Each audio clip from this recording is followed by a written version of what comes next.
He's the Stone Zone with Roger Stone. People love him and respect him. Roger Stone.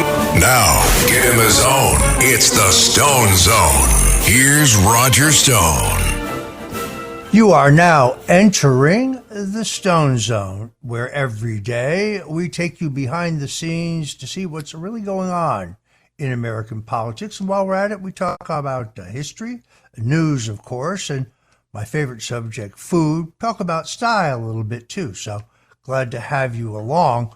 I know one thing. When they tried to frame me in the Russian collusion hoax, and President Donald Trump realized that I was merely being pressured to give false testimony against him, something I refused to do, I got a full and unconditional presidential pardon. Strangely enough, that's a little hard to find on the internet. You can find many stories that say the president commuted my sentence, which he had done earlier, to avoid my having to go to a dank Georgia prison, where at 68 years old, I was being put in the general population with at least 80 people, we were told, who had COVID.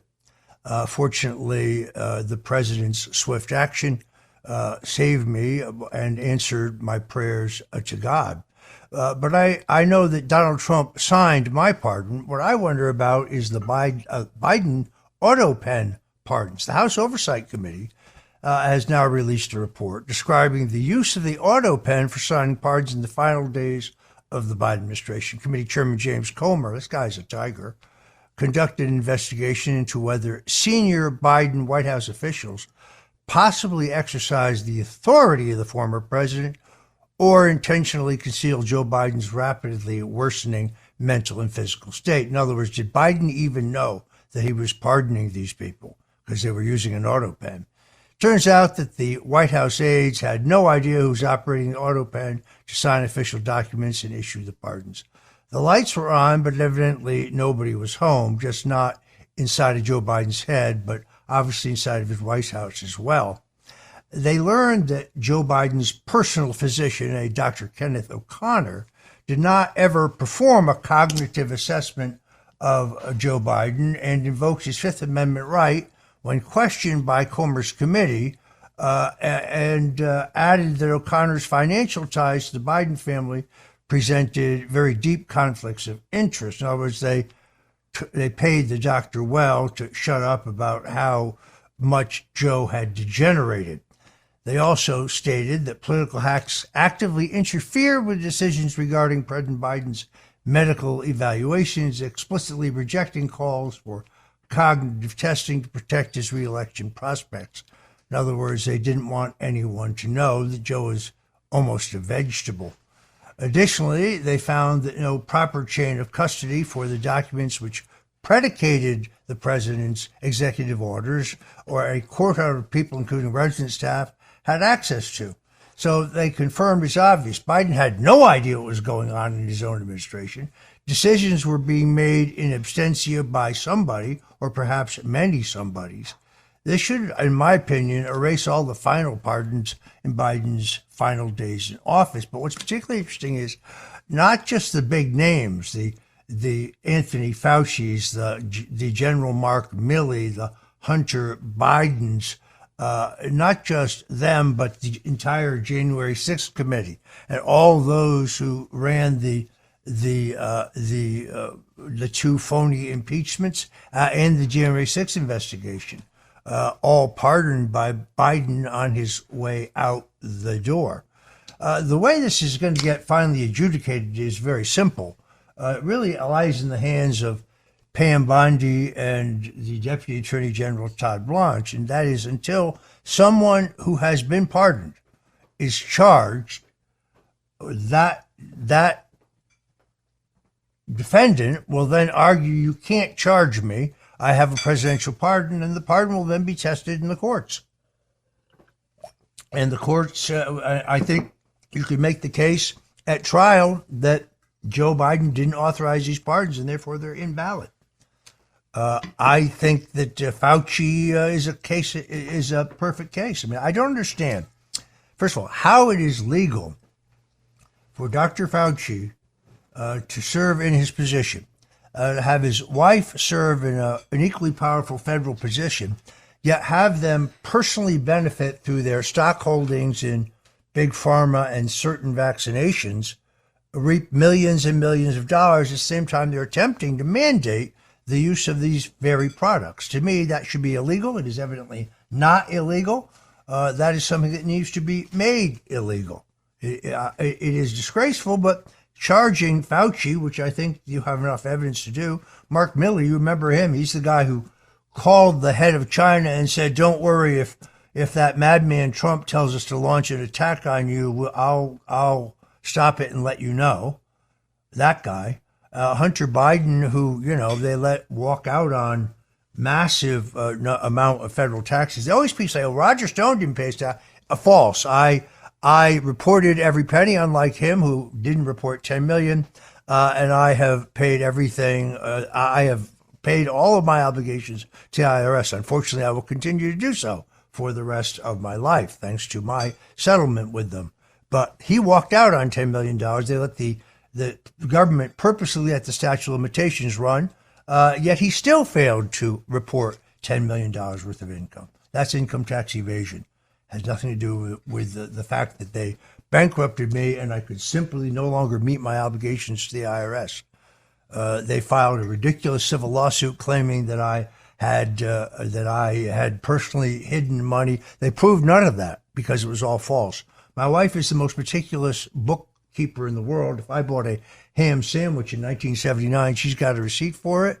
We reported all of our assets. We paid all of our taxes. And when we couldn't, we continue to pay like every other American. In the meantime, the Border Control Commander in Chicago stated that there have been over 3,000 arrests in the Chicago area, something that they're calling Operation Midway Blitz, which is designed to restore order to a city that is, at this point, besieged by gang violence and illegal immigration because of the derelict Democrat leadership. It was amazing to see J.B. Pritzker, when confronted on television with the murder rate in the city of Chicago, try to argue that, no, Chicago's among the lowest. Don't believe what your eyes shall, believe what I'm telling you. It was a pathetic performance. I actually believe that because J.B. Pritzker, the rotund governor of Illinois, who would be president, a man so fat, I met him on the corner of 31st, 32nd, and 33rd Street. I mean, when he sits around the house, he sits around the house. He's a big guy. It's interesting. He's one of the wealthiest people in the country. The Pritzker family, of course, made a fortune in the Hyatt hotels. He lives in a very exclusive neighborhood. He didn't want any neighbors, so he bought the multi-million-dollar house next to his for quite a bit. I mean, millions of dollars. But then he figured out that if he ripped the toilets out of it, he would not have to pay property taxes, or he would get some substantial deductions in property taxes. So he ripped out the toilets. This is the kind of guy we're talking about. A billionaire doesn't want to pay the property taxes on a property he owns. Those two, I think, really have endangered the people of Chicago by, when I say those two, meaning J.B. Pritzker and Mayor Brandon Johnson, a man with a 6% approval rating. 6%. A man who incredibly insists that the problems that are beleaguering the cities are the fault of Richard Nixon, a man who hasn't been in public office for over 50 years.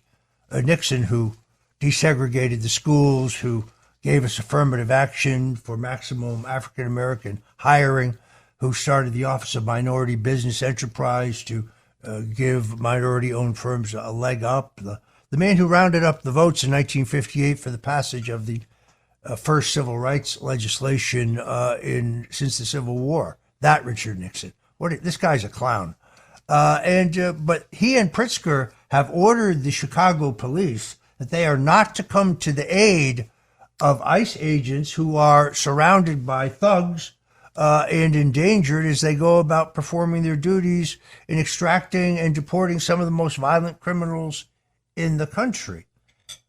It is quite extraordinary. The folks at the Border Control operation have launched a new operation that they are using in honor of Katie Abraham, who was murdered in a hit-and-run accident by a drunk driver, Julio Cocul Bol, who was an illegal immigrant. They're making it clear that the administration stands for law and order, while J.B. Pritzker and Chicago Mayor Brandon Johnson stand with the criminals and continue to insist that there is no crime problem in Chicago, which is pretty laughable. The Trump administration's bold actions against crime and illegal immigration have resulted in Democrats essentially ripping their masks off and showing that they really stand for anarcho-tyranny, in essence, a system where the ordinary person has no protections from the law for their family or their property, while a totalitarian bureaucracy lords over every one of us, punishing us capriciously whenever possible. Former Chicago Mayor Lori Lightfoot stated that she's creating the ICE Accountability Project to form a centralized archive of all the purported criminal actions of ICE and CBP agents. So they'll be profiling law enforcement agencies, and we know why. It's so that they can dox them, as they have done in the past, putting their families and their lives in danger. These people that is illegal, and J.B. Pritzker and Brandon Johnson could be held liable. There's something called the Supremacy Clause. The federal law supersedes any city or state law regarding the conduct and treatment of federal agents. So this I think, will be an extraordinary error for the Democrats, this embrace of violent criminals. But remember, their real agenda here is to change the makeup of the electorate so that they have a political majority. So the idea of bringing all these illegals here and essentially letting them do whatever they want is to ultimately get them citizenship, either illegally, which many of them have already done, or legally, so they can all be registered to vote as Democrats, keeping these people in power forever. Meanwhile, all eyes on New York City's volatile race for mayor. This is an exciting race. I had the privilege of being on the Larry Kudlow show on the weekend, and I just watched the debate. My conclusion here was that Andrew Cuomo proved his superior knowledge of government. Zoran Mamdani, who I call the Ayatollah Mamdani, proved his superior understanding of politics, dodging and weaving, Mamdaji, they call him, in trying to hide the fact that he is a Marxist jihadi who will defund the police, do away with cash bail, and who will, his own words, raise taxes on white people to pay for all of his get-it-for-free schemes. It should come as no shock to anyone who's paying attention that Mamdani's campaign is being run by socialists and communists. The Democratic Socialists of America are really the breeding ground for Mamdani, running his campaign and crafting his strategy. He is, like Obama, he is a creation. He used to have a heavy accent. It's very clear how training, voice training, speech training has done away with his accent. And they are crafting his strategy. I'm Roger Stone. We'll be right back. Don't touch that dial.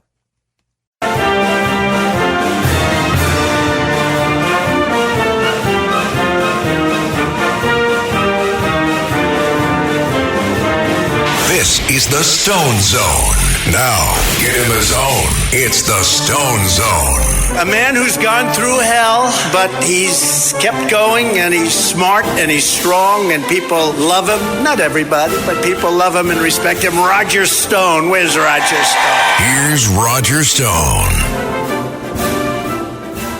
President Donald Trump wrapping up a quick Asia trip, landing in Japan, where there was recently a political shocker in Japan's more conservative party, which was out of power, formed a coalition with a small libertarian party to get control of the parliament, and they elected a new first-time woman prime minister. The prime minister is a conservative, a libertarian, very pro-Trump, very pro-United States, very anti-illegal immigration, and very hard line when it comes to pressure from communist China.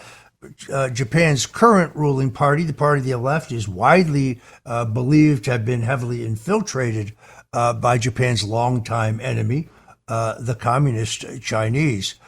This incredible political upset was reportedly engineered by former Prime Minister Taro Aso, a crafty 85-year-old who during Shinzo Abe, to say it correctly, and served his own stint as prime minister, has really fostered the strong economic growth of Japan. President Trump met with the new lady prime minister, Takaichi, praised her for her plan to raise defense spending by 2%, which is a sign to the communists that they're awake and they will fight. And the president also praised her ironclad commitment to supporting the U.S., saying that our allyship with Japan was at a strongest level ever. Trump said, I don't want to just let you know anytime you have any question, any doubt, anything you want, any favors you need, anything I could do to help Japan. He was very warm.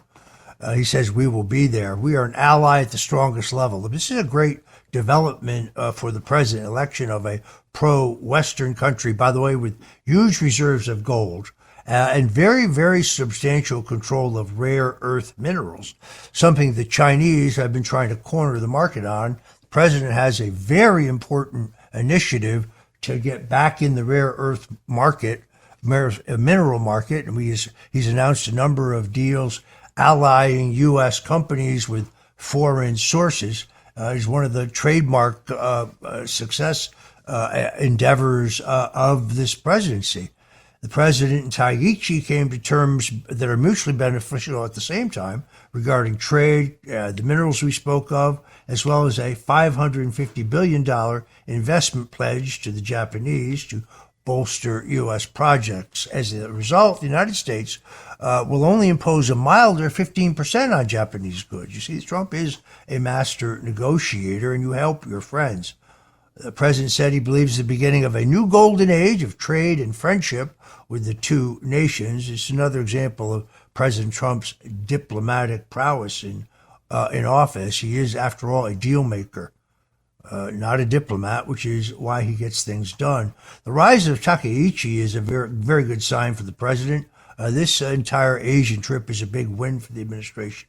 I'm Roger Stone. You're listening to the Stone Zone, and well, we'll be right back.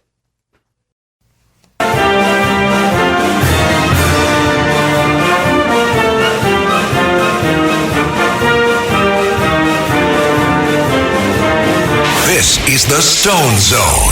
Now, get in the zone. It's the Stone Zone. A man who's gone through hell, but he's kept going, and he's smart, and he's strong, and people love him. Not everybody, but people love him and respect him. Roger Stone. Where's Roger Stone? Here's Roger Stone. Welcome back into the Stone Zone. Well, the federal shutdown continues. And I ask all of my listeners and readers, how is this affecting your everyday life? I mean, they're still delivering the Social Security checks. The police are still on the job. One American, Patriot, came forward and put $130 million, a donation to the government to pay some in our military during the shutdown. That's a true patriot, a scion of the Mellon family, a reclusive billionaire. But it is very clear that unlike past shutdowns where I think the Republicans suffered politically, people recognize the Republicans are prepared to continue the government's operations at current levels of spending, but no increased spending, and a continuing resolution. We don't love these, but we do need to run the government. We do need some spending rescission bills. That is clear Stephen Miller plans them. Some of them have already been moved, because where spending is out of control. And Elon Musk proved in his Doge investigation that there was not billions, not trillions, not millions, not billions, but trillions of dollars in waste, fraud, and abuse that could be sliced out of government. And the fact that the government shut down and it's not affecting your everyday life kind of proves it. It's amazing. General Flynn told me recently that there were people who would show up at the Pentagon hundreds of them, reporting to desks. These are the days when people came to work, collecting a salary, but literally had no projects or work to do because of the programs they were put in place to work on had been canceled. So, and then of course more recently, after post-COVID, many federal employees, let's be fair, just stopped showing up at all because they didn't have to. And Donald Trump has to follow through on the traditional Republican pledge to shrink government. I do have a very high regard for Russ Vought, who I think is a smart guy. It is harder to end a federal program and defund it than perhaps you might think. There are many Republicans in the legislature who have ties to these special interests, so they like the idea of cutting spending in the larger sense, but don't touch anybody close to me when you have the knife out. The American Federation of Government Employees, that's a union, a left-of-center union, mostly pro-Democrat, as you might imagine, that represents more than 800,000 federal, D.C., and government workers, said that they've had it with the political games of the Democrats and are calling specifically on the Democrats to make a deal with Republicans and support a clean, short-term government funding bill, which is called the Continuing Resolution, that would open the government back up immediately. AFGE President Everett Kelly says both political parties have made it their point, and still there is no clear end in sight. It's time to pass a clean, continuing resolution to end the shutdown today. Again, just to be clear, the Democrats are insisting on $1.5 trillion worth of new spending, at least some portion of which will go to health care for illegal immigrants in this country. Just not a priority when we have our own problems and we want to make and put America first. Last week, the Senate rejected a Republican bill that would have paid active duty military during the shutdown. So Democrats even refused to budge unless Republicans agreed to return wages to all federal workers and to ban President Trump from firing any federal worker during the shutdown. This kind of gamesmanship is at the expense of the American people, in my opinion. This is why more Americans are blaming the Democrats for the shutdown than the Republicans. Poll after poll after poll shows it. A major difference from the previous shutdowns, frankly, where I think the Republicans usually got the blame. In many cases, they deserved it. The Democrats right now are causing chaos because they hope they can blame it all on Donald Trump, but it's not working out that way because they are so naked in their maneuvers. In essence, Chuck Schumer, who's not a dumb guy, as much as I don't care for him, but he's being held captive by the progressive Marxist wing of his party that is demanding all this new federal spending for illegals. And he cannot stand up to AOC and Jasmine Crockett and that tired old windbag, Bernie Sanders. So he has to kowtow to them. Or if there is a New York primary between the former bartender AOC and Chuck Schumer, veteran Democrat legislator, Chuck Schumer's headed to retirement, and he knows it. There are no more moderate Democrats. It's a very sad thing. But that party has been taken captive by a elitist Marxist clique. As Sam Antar over at whitecollarfraud.com proves yet again today, Mamdami's campaign is not some grassroots uprising, not some progressive wave. It is a very cleverly funded operation in which they use nonprofits, political parties, other C3s and C4s to move around vast amounts of money to fund a campaign that is top-down, not a grassroots. In their earlier campaign filings, they actually showed that he had taken in no small donations from his website. And when we pointed that out, that all his money had come from bundlers, that means rich people, folks. The rich people who go around and collect checks from other rich people so they can know the mayor, those people. When we pointed that out, the Mamdami campaign very quickly reposted their filings to produce a list of small donors, many of whom I think are fraudulent. So that uprising is not some grassroots thing. I really think Mamdani is benefiting from the hope and change and the generalities. But anyone who will look hard at him will see that this is a very dangerous agenda: defunding the police, doing away with cash bail, higher taxes on white people, as I said earlier, and I say it again. He said it, not me. Employers, both big and small, are going to flee New York. Unfortunately, many of them will come to Florida, where I live. But there's only one sad silver lining. I think, first of all, that this race is the coverage of it has been exciting. I have to say, Curtis Sliwa, I think, has run a very effective campaign on lesser resources than the other candidates. The truth is, Andrew Cuomo, like Joe Biden, he has to campaign from the basement. He cannot risk that viral moment in which somebody says, "Hey, Cuomo, my grandfather died in a nursing home because of you, because you put the COVID patients in a nursing home." He can't have that moment go viral to remind every New Yorker of that.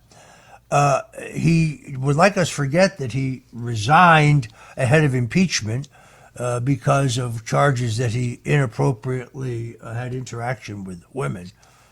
I guess you call it sexual harassment. I think he actually should have gone down for the nursing home fiasco in which he put COVID patients in with the most vulnerable citizens. I think his campaign is out of gas. His only shot was in the Democrat primary, and he had the unions, he had all the key players, but he got outplayed by Mamdani. His unfavorable ratings are the second highest in the race. No, pardon me, they're now the highest in the race, and now that Eric Adams is out. Eric Adams' name, by the way, remains on the ballot. It's too late to take it off. Be interesting to see how many vote for the mayor, given the many corruption scandals continuing to swirl around his administration. He dropped out because he was down to 11 points, and he had a 72% unfavorable rating. It is amazing that he was able to skip on the very serious charges against him. If you're under the impression that he got an upgrade on Turkish Airlines and they gave him an extra Bloody Mary, then you didn't look at the allegations against him. But he is a non-factor. I saw that he endorsed Andrew Cuomo, but I don't think that moved any votes. So this race continues to be volatile. It is essential, I think, that between Cuomo and Sliwa, they have to better expose who Mamdani really is and what his agenda really means for New York. He has the lowest unfavorable ratings in the race. Last poll I saw showed him in the high 30s, which is Cuomo's unfavorable in the high 60s that I recall. And Curtis Sliwa, reasonable, having had a 20-plus year career on New York radio, his unfavorables were the lowest of the three candidates, other than Mamdani, who is a new creation. I think Curtis has run a scrappy campaign, and we don't endorse candidates here. We just talk about politics, but that's my assessment of the race. The Republican registration in New York City is down to 10%. I thought it was 13. Had to look it up. I was wrong about that. It was much stronger when Rudy Giuliani was elected. There's been a very substantial demographic change in New York City. About 23% of voters in this upcoming election will be Hispanic. Only about 26% of the voters in this upcoming election will be Catholic, Roman Catholic, in a state that was most dominated by the Roman Catholics. The African American population is still in the overall electorate. While it's disproportionate in the Democrat primary, within the overall electorate, it's still about a quarter of the vote, which is very substantial. Republicans starting to slowly make inroads among Republican voters. Elise Stefanik, I think, is off to a very interesting start. It's very clear to me that she is going to run for governor. And some credible polling showed her only 5 points behind Kathy Hochul, which is not surprising. A friend of mine decided to run in a special election in upstate New York, Anthony Constantino, and he took an in-depth poll to look at both the general election and the primary. In a 14-plus Republican district, it's understandable that Kathy Hochul would have a net unfavorable rating, but she actually had a 72% net unfavorable rating among voters in that poll. It was 41 very unfavorable, 31 somewhat unfavorable. You don't ever see that kind of polarization. Kathy Hochul is, of course, in my view, exceedingly vulnerable in the Democrat primary. I don't know who beats her. The ideal candidate would be a qualified Hispanic woman who has strong ties to the progressive wing of the party that is now dominant, the AOC wing of the party, the working families wing of the Democrat Party, because that's who they really are. But it's interesting to see the race unfold. No amount of pressure is going to get Curtis Sliwa out of this race, in my opinion, because remember, he's running with candidates for the city council, with candidates for civil court judgeships. He's the nominee of a major party. Even the worst polling for him, and I've seen polling that shows he runs a stronger one-on-one race against Mamdani than Cuomo does. Mamdani was up 48-40 over Curtis, and he was up, I think, over Cuomo 42 to 38.6, as I recall. Credible poll published the other day. I think that feels right to me. Polling, you have to recognize, is a snapshot in time. That any poll you actually take, if you really want to find out what's going on, you have to ask the questions in a proper order, in an unbiased way, in the way the question is worded, such thing as order bias, and you have to have a large enough sample to be meaningful. You can rig a poll to say whatever you want if you kind of like use it for PR or fundraising, but that's not the point of sophisticated polling. I've been studying the polling in this New York City mayor's race, and it is very, very interesting. We'll talk a little bit more about that. You're in the right place if you love politics, and if you want to know what's going on today. Donald Trump returning from a triumphant tour of Asia with the new Japanese Prime Minister Takaichi, a newly minted ally in that very important country. I think a very successful diplomatic trip for the president, in which he announced trade deals with numerous countries along the way. This is the most activist president you're ever going to have. I don't know when the man sleeps. I really don't. You're listening to Stone Zone. I'm Roger Stone. Don't go away, because we'll be right back with more. This is the Stone Zone with Roger Stone. And he's a great, great person, Roger Stone. The Stone Zone.